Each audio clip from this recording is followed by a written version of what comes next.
मी अरुण घोडके. शिवचिंतन.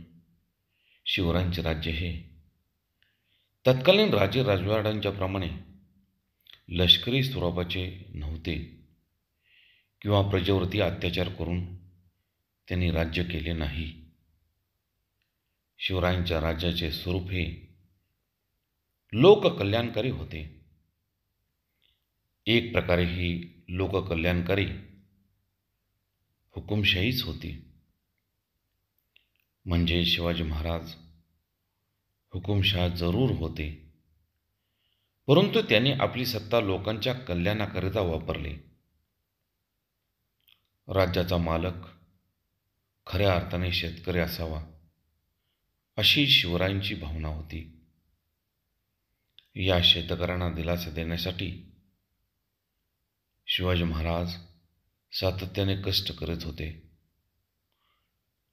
प्रजेचा सांभाळ पित्याने पुत्राप्रमाणे करावा, अगदी तसाच केला जात असे.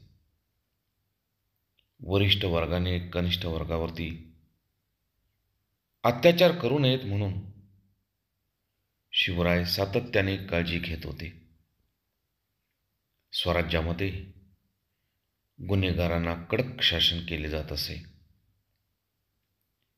कोणत्याही सत्ताधीशाने प्रजेच्या कल्याणाकरिता सत्ता कशी वापरावी याचा आदर्शच शिवाजी महाराजांनी ठेवला होता.